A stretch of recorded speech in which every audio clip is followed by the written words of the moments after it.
My name's Lisa. I never expected to walk into that party and find my whole world spun on its axis. But there I was, standing next to Rachel, hoping for a few laughs and free drinks. All it took was his hey to turn an ordinary night upside down. Rachel, who's that? I nudged her side, eyeing the guy with the easy smile and hands shoved casually into his jeans pockets. Oh, that's James. She half shouted over the music, went to college with him. Real chill guy. You wanna meet him?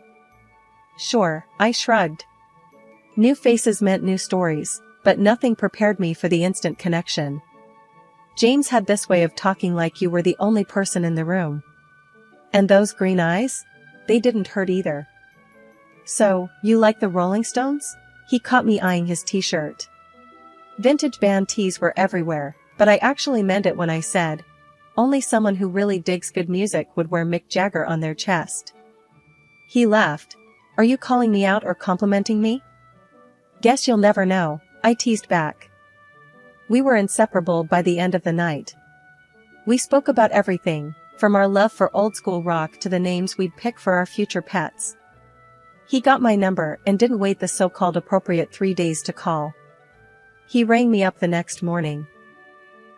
It wasn't long before we were deep in the what-ifs of tomorrow, and it didn't sound crazy to be picking out rings and talking about forever. But forever comes with its own baggage, like it or not. Meeting the parents was on the horizon, I knew that. But nothing prepared me for the icy reception at the dinner table. Margaret, James's mom, was the first to break the so-called ice. So, Lisa, you work at the hospital, right? It wasn't the warmth of polite interest that coded her question, but something harder, like I was being appraised. Yeah, the county hospital, up north, I said as confidently as I could. And how much do they pay you for that? Her eyes were sharp, her tone sharper. I paused, James shot me a look, but I decided to be upfront. Enough to get by. My answer was clipped, I hated talking finances. Well, James does more than get by, she said. I glanced at James, who was calm and silent. I felt my face heat up. So, about this marriage, she continued as if my income was just a segue. A prenup is sensible, don't you think? It was like a punch to the gut. But I said, listen, I don't care about money. But whatever happens, the bit I send to Granny B each month, it's non-negotiable. Fair enough, his dad finally chimed in, that seems reasonable. The tone for this commitment was set, tough, not all sunshine and romance, but it was real. And real was something I could work with.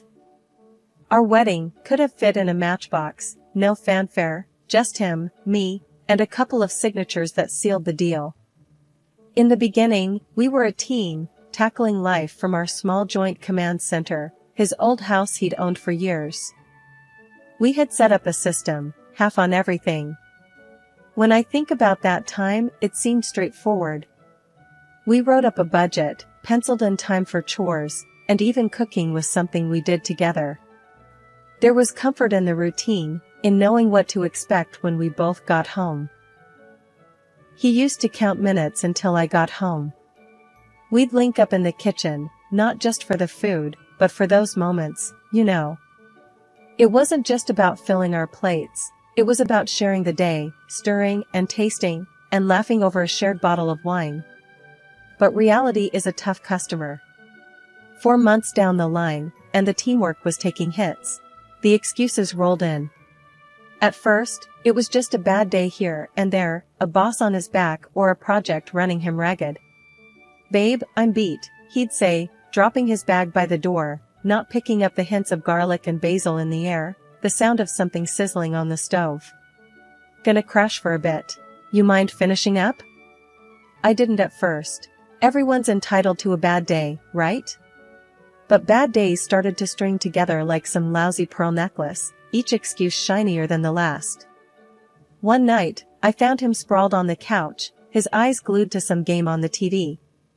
The floor was a maze of his work stuff, and the sink was an overstuffed exhibition of dirty dishes. Honey, the kitchen's blowing up, I said, trying to keep my voice level. You were supposed to handle it tonight. He gave me this quick glance, One of those, just a sec looks before focusing back on the players running across the screen. Yeah, I'll get to it. Just let me watch this play, he muttered, not moving an inch. But the plays went on, one after the other, and the kitchen stayed a mess. The tension was simmering, ready to boil over. Look, I don't need plays, I need a partner, I snapped, surprising myself a bit with the sharp edge in my voice. Chill, alright? It's just dishes, he shot back, his attention still on the game. We clashed like this, more and more. Those simple knots we tied at the mayor's office started to feel like some complex puzzles, impossible to solve. He retreated into his shell, all but locking me out. The split down the middle started to shift, what was meant to be equal began to weigh heavy on my side. Chores piled up, just like his excuses. That shared life we were supposed to be building felt more like a solo gig. 2 weeks of slugging it out on my own and I finally snapped. I never was one to kick up a fuss, but who could live like this? I cornered James as he walked through the door, oblivious with his headphones on. James, I blurted out, unable to hide the annoyance in my tone, what happened to sharing the load? He looked at me like I'd sprouted a second head, pulling off his headphones. What are you on about, Lisa? He asked, genuinely confused or a damn good actor. I spent nearly an hour scraping your dried up yogurt off the coffee table this morning. It's like living with a toddler. He just shrugged. That bloody shrug, like he didn't have a care in the world. Chill out, will you? It's just a bit of mess. A bit of mess, he called it. So, I left his mess, stopped picking up his dirty socks, stopped doing his laundry. Petty? Sure, but I was at breaking point. Of course, that's when Margaret, his mother, decided to pop in unannounced. The perfect storm. Look at this place, she said, her nose crinkled as if she'd just found a rotten egg under her seat. I tried to keep cool, offered her a cup of tea, but she was on the warpath. James, this is no way for a man to live, she said sternly, eyes fixed on me. I didn't raise you to be living in a pigsty.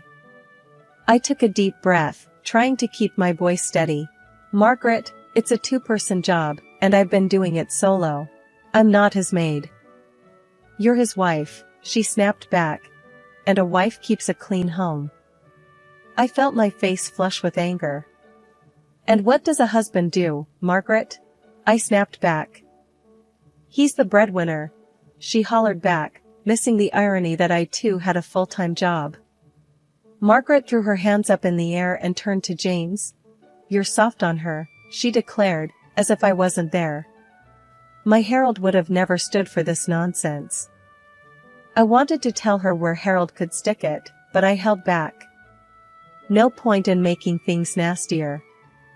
Margaret stormed out, slamming the door with such force, the family photos rattled against the wall. Now it was just me and James, standing in the rubble of our domestic battlefield. So James got knocked down a notch at work. He came home that day, dumped his keys like they were made of lead. They're cutting back, he said, the words hung heavy in the air. I'm off the management track. Just like that, he decides he's not gonna help with the bills no more. Suddenly, it's all on me. I was smacking pots and pans like they owed me money. The noise must have finally got to him. Why are you making such a racket? He asked, picking at his beer label. Because someone's gotta pay for those beers, I snapped. And keep this place looking half decent. What came next was like a round in the ring. You expect me to chip in after a day like today? He shot back. Yeah, James, I said, not backing down an inch. Because I had a cakewalk of a day, right? He didn't have a comeback for that. Just took another swig. We had a deal. We share this, remember? I said. James sat there, TV blaring, as if I wasn't even there. A deal doesn't hold when things go south, he said, not even looking at me. I stood in front of the screen. So, what? I'm supposed to just smile and nod and keep the house like some 1950s sitcom mom? He just glared at me then, no love there, only irritation. You wanted a partnership, here it is. This is life, deal with it. The words hung there, thick and toxic. His ignoring the problem wasn't going to make it vanish. We're supposed to be in this together. And that means not ditching out when it gets tough. I didn't ditch out. The job did. I wanted to shout, to yell, to make him see sense, but I knew it wouldn't get through. Instead, I let out a cold, hard laugh. Good, and I'll do what? I'm not your maid, and I'm not an ATM. We'll see how long that lasts, he muttered, barely audible over the din of the TV. I turned off the TV. We'll see how long we last if this is how it's gonna be. Silence filled the room, thick as the dirt I'd been cleaning all day. He looked away. I stormed off to bed. No more words that night, none that mattered anyhow. They were all bitter, all spat out with hurt more than real heart, but they stuck with me, like thorns in my side. The tension in the house was like walking into a wall of ice. Barely a word was passed between us without a sharp edge. James had taken to eating his meals alone, meals that Margaret dropped off with a thud at our door. I could hear the plastic containers hitting the wood, like the gavel of a judge passing sentence. So, what are we having tonight? I asked, poker-faced, as James marched past me, Margaret's cooking in hand. Does it matter? He barely glanced my way. It's not like you're eating. It was true. I didn't have the stomach for food, not for what was in those containers. It was more than lasagna or stew. It was a heavy dose of rejection, served up by Margaret, and it had seeped into every room of the house. Then Granny B called. Cheerful and active, I could almost smell her lavender perfume through the phone. A visit from Granny could turn a place upside down, and that's what I sorely needed. A gust of fresh air. I'm packing my bags, baby girl, she chuckled, but I heard the steel underneath. A will that had gotten her through tougher times than this. I need to see your life. I broached the subject over dinner, a silent affair, with the clinking of cutlery replacing conversation. Granny B wants to visit, I said, dropping the bomb without preamble. James paused mid-chew, his eyes hardening. Here? Stay with us? I nodded, gripping my fork like a lifeline. He shook his head, speaking with his mouth full like he suddenly forgot manners existed. No chance. Margaret wouldn't like it. Since when do we schedule our life around your mother? The boldness of my words surprised even me. Margaret's voice sliced through from the doorway. Since it's our house, girl. You just live here. The unfairness of it choked me like a noose. Your son and I are supposed to be building a life together, Margaret. She snorted. A life? You call this a life? Look at you two. I bring him food because someone needs to take care of my boy. James stood up, his chair scraping back like a scream. And that's how it's gonna be. No visits. No changes. It's settled. I looked between them, the mother and son, and I felt it, the outsider tag slapping against my chest. It's settled, because you say so? What about what I want, what I need? You need to understand that things are the way they are, James shot back, red, flushing his cheeks. My house, my rules. The ache spread from my heart to my fingertips, but I squared my shoulders. It's also my home, James. Or at least it's supposed to be. James had no answer, just the hard line of his jaw telling me the conversation was over. But nothing was settled. Granny B would come, somehow, I'd make sure of it. For the first time, I wanted the battleground. If they wouldn't budge, neither would I. There was fight in me yet, and the freeze in the house would need my fire to thaw it, whether they liked it or not.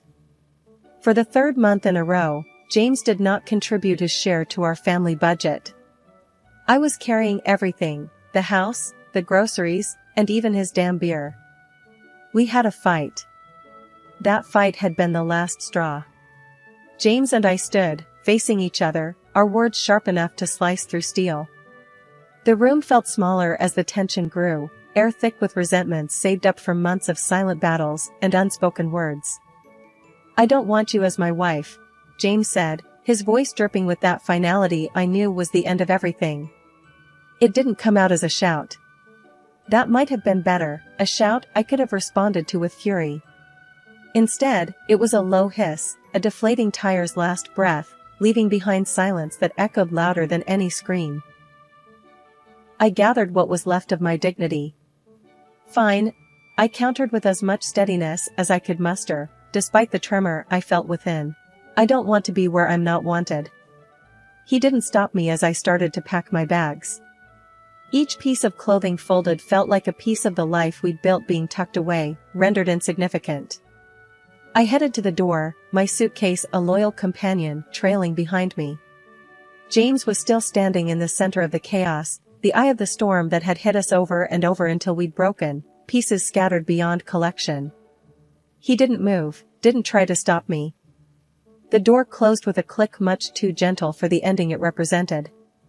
Outside, Granny B was in her old, dependable car that smelled of leather and peppermint, leaning over to open the passenger door. I heaved my suitcase into the back and slid in beside her without a word. "All set, dear?" Granny asked, her eyes soft, but her voice strong, a rock in a swirling sea. "Yeah, I'm set," I mumbled, buckling the seatbelt over the hollow feeling in my chest. Granny B didn't start the car right away. "He's a fool," she said flatly, adding an expletive that would have made a sailor blush. I choked out a strained chuckle. "Granny!" "Well, it's true." She finally turned the key in the ignition, the engine rumbling to life reassuringly. "You're worth 10 of him. 15, even." She backed out and we started towards the new apartment. I didn't reply. Instead, I leaned my head against the cool glass of the window, watching the landscape blur, the same way my thoughts were a jumble of memories and pain. Granny B didn't push with questions or platitudes. She just drove, every now and then muttering something under her breath that sounded suspiciously like curses aimed at James. The cozy rented apartment was in a normal neighborhood, a place where you could blend in and lick your wounds in peace. As Granny hauled my bag out of the car with surprising strength, I unlocked the door to the unknown. "Well," Granny said, clapping her hands together, "time to rebuild, kiddo. You've got a life to claim and that sorry excuse of a man to forget." I nodded, feeling the very first flutter of something like hope in my chest. Breaking points, I realized, weren't just about endings. They were about beginnings, too, messy, painful, but real. Fresh starts didn't erase the past, but they gave you a canvas to create something new. And maybe, just maybe, that was exactly what I needed. Granny B was sitting on my threadbare couch, her hands clasped over her knee, bouncing with what seemed like contained energy. Who knew that beneath that floral dress and the wrinkles was a woman with the heart of a Wall Street hustler? "So you're telling me, all the dough I sent you for your meds and stuff, you've been playing the market with it?" I stared at her in disbelief. Granny B chuckled and winked. "Honey, you think I'd let your hard-earned cash rot under a mattress? No way. I'd been growing it, bit by bit." I was flabbergasted. It felt unreal. I crunched the divorce papers in my hand, knowing that what Granny B had just told me was going to flip the script in a major way. James and Margaret, the perfect couple from next door, agreed to meet us one last time. Probably thought they could offer me some friendly advice on starting over. Margaret opened the door, all fake smiles. "Well, if it isn't the soon-to-be single lady. Come in, we were just talking about you." James sat at the dining table, smirking without a care in the world. "Good of you to come by. We need to talk about the neighborhood, now that you'll probably be moving somewhere more, affordable." I clenched my jaw, but remembered Granny's news. I needed this. "Actually, James, I won't be going anywhere." Granny B piped up. "She's got a juicy bit of news. Tell hon." I enjoyed the suspense stretching their faces tight. Turns out I got a little nest egg waiting for me. Granny's been smart with the money. James laughed, harsh and loud. "What? Did you win the lottery or something?" Granny B grinned, sharp as a tack. "Better. I turned her spare change into a cool 2 mil. The smiles fell off James and Margaret's faces like overripe fruit. 2 million? Margaret's voice came out strangled. Yep, and I don't plan to spend it on this neighborhood. My words felt heavy as I watched their painted-on warmth crumble. Granny slapped a hand on her thigh, triumphant. Ain't that something? Just when you think life's kicked you, it decides to kiss you instead. James started babbling something about how half of this money belongs to him. I burst out laughing, reminding him of the prenuptial agreement I had signed. I swear, at this moment, his mother would like to go back 6 months to destroy this paper. James and Margaret sat in silence, looking at us with puppy dog eyes. I couldn't help but relish the irony. We didn't linger much longer, there was nothing left to say. As we walked out, Granny B draped an arm around my shoulders. So, what's first on the millionaire to-do list? She asked, squeezing me tight. First, I'm getting an ice cream. A big one. With all the fixings, I said, the future suddenly bright and wide open. Granny let out a hearty laugh, the sound mingling with the promise of an unseen fortune, now seen, and closer than ever. The phone rang again. I was pretty sure it was James trying his luck once more, but this time, it went straight to voicemail. I had stuff to sort out and no desire to entertain that mess. I heaved a sigh, looking around my cramped apartment cluttered with memories, too many of them pinned to James, and his shadow that loomed like a bad smell. Grandma, with her sharp eyes and a no-nonsense attitude, was right as rain. Why do you even keep that thing on? Grandma gestured at the phone with a scoff, busy shuffling through a pile of real estate listings. Shrugged, I tossed the phone on the couch. Guess I'm too soft. Squishy as overripe tomato, she snorted. We need to get moving. I don't want James or his mama knocking on our door, trying to weasel back into our lives when we've barely shucked 'em off. I know, Grams. Thanks. I flashed her a grateful look. So, where to? She slapped a listing onto the kitchen table. It was circled in bold. Here. 2 bedrooms, cleaner air, away from unwanted pests. I skimmed the details. Looks decent, Grams. Any pizza joints nearby? The next day dawned fresh. We were off, the apartment ad in hand and a skip in Grandma's step. The listing agent met us at the property, all smiles and slicked back hair, reeking of too much aftershave. Welcome, ladies. He extended his hand right at Grandma. She eyed it like it was a dead fish, but shook it all the same. Cut to the chase, hotshot. We're not here for pleasantries. I bit back a laugh as the agent's smile twitched. Of course, of course. He quickly unlocked the door. This way, please. The place was a gem compared to where we were. Good light, clean floors, and the air didn't hold any of James' cologne. Grandma haggled like she was born in a market stall. The price dropped. Terms changed. By the time we walked out, the agent looked 2 inches shorter. The move went smooth. Neighbors were quick to say hi, a couple of them inviting us over for beers and a barbecue. Asked about my story, but I kept it simple. I was done letting my past hitch a ride. The new place shaped up nice. I continued to work as a nurse. Grandma found her corner for knitting and gossiping with Mrs. Hem from next door, who had more sass packed in her tiny frame than anyone I'd ever met. One evening, I grabbed a pizza, from the new joint, of course, and headed home. As I flipped open the box, the steam carried that cheesy aroma up, and I couldn't help but smile. And so we settled in, me and Grandma, our little team. The taste of fresh starts and thick crust pizza in the air, laughter from the neighbor's yard spilling in through our open window, and a sense of peace finally making itself at home. James and his empty promises faded into the background noise, just like the buzz of the city we'd left behind. I was looking forward, and the view was pretty damn good.